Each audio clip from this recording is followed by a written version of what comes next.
except where them hands, where them holes, where them throws, you know what I'm saying? And this is my take on what I'm sure has a ton of videos already, but I don't care. There's a family of Taekwondo instructors down in San Antonio, Texas, or in Texas, I'm not sure exactly where, but in Texas, that use their Taekwondo to save a woman from being assaulted. Don't they know that they are my heroes right now? They are the wind beneath my wings. Let's take a look. So basically, I agree with their philosophy and text. There's only one minor disagreement that I have, and I'll point it out. And this will make you smile today. You couldn't ask for a better rescue team. Check it out. Harris County Sheriff Ed Gonzalez posted this picture of a family of Taekwondo instructors who knew what to do to help a stranger.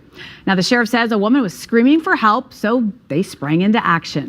Stephen Goen walks us through what happened.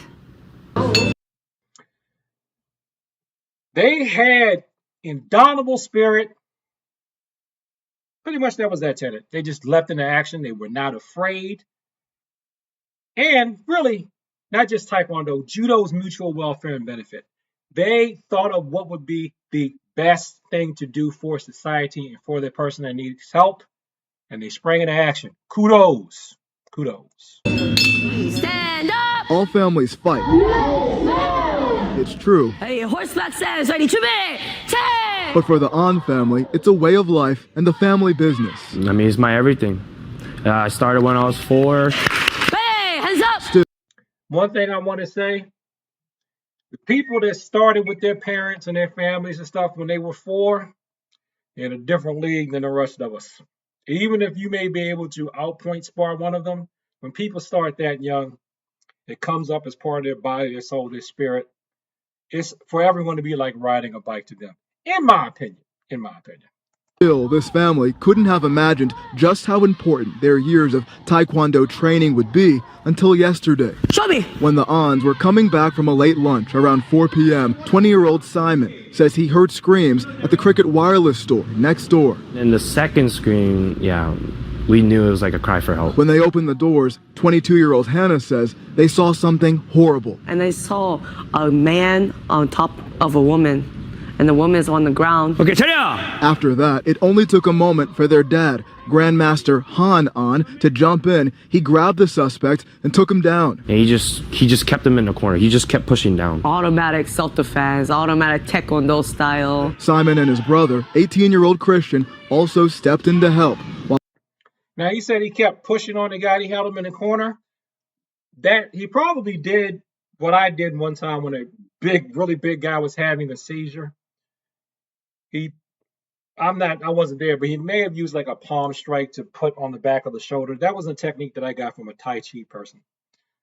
You hold him down, hold him in the corner. You use the structure of the corner, and you may also brace yourself into a wall so that you have support on your back too, but just using the structure of the building to hold them in place and to hold yourself up so that you don't have to rely on a lot of strength. You only need to use your strength enough to keep your hand in place so that their body can't move, and that way you can restrain them.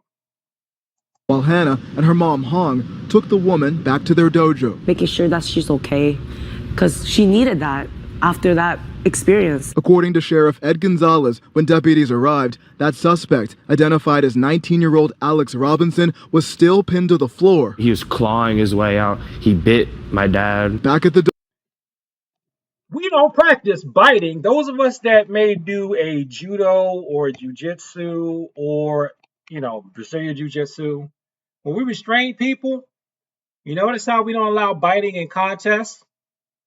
That's why when I'm in class, I lean over and I constantly remind people, but remember, in a real fight, somebody might bite you. And students go, oh, like that. Just remember, a lot of stuff we do, we don't have to worry about people biting or clawing in class because you're just learning the technique in class.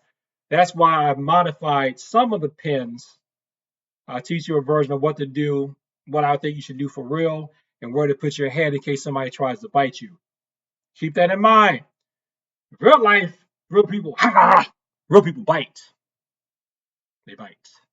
Dojo, Grandmaster Han didn't seem too rattled by any of it. Yeah, of course, I'm very proud of my family. His family just grateful, they tell me, to have been in the right place at the right time. When it comes to being called heroes, I think everybody is calling us that, but still, I think anybody can do it. That's where I disagree with her. I don't think anybody can do it. I don't think anybody can do it. Nope. You can, and people who have some training can. But if anybody can do it, anybody would do it. And anybody doesn't do it because anybody can't do it. And I'm not trying to come down on anybody. I'm just saying the truth. But what do I think can make somebody be able to do something like that? Some martial arts training. You can do it because you came up in all that. You came up and you have confidence in your physical abilities, and you probably know some ways to restrain people. Your dad obviously knows some ways to restrain people. So the Grandmaster was competent and confident, and the rest of you were competent and confident, and y'all worked as a unit. Everybody can do that. Now, do I think anybody has the potential? Absolutely. Absolutely. But they're not training like that. And thank God that your family is, because you all saved that woman's life. The right place at the right time and the big heart to help. Well, the suspect was charged with sexual assault. His bond was set at $100,000. Ryan? And I hope that the justice system serves up some justice. So, some things we can learn from this. First of all, the tenets kicked in.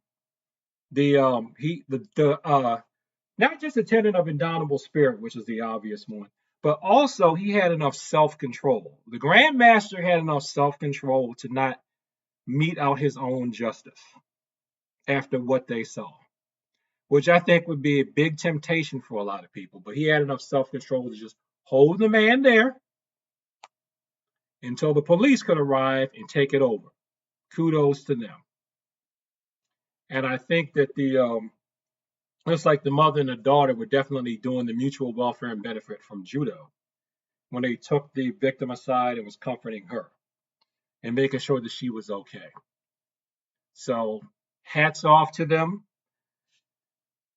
I've had to restrain people a few times in my walk of life. Haven't had to diffuse anything like that, thank goodness. But I say they did a good thing. If there's anything we can learn from it, pay attention, be in the right place at the right time. Your training can not just help you defend yourself, but it can help you help someone else. And remember, just from a technical standpoint, in real life, real people fight.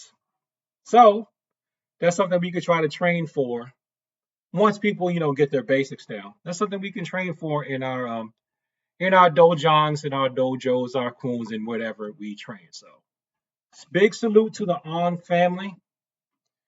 Thank you for doing that, and thank you for letting the world know what the martial arts can do in the real world. Thank you for watching this video. Like, comment, subscribe. Please share this with people who like to talk about the martial arts in peace.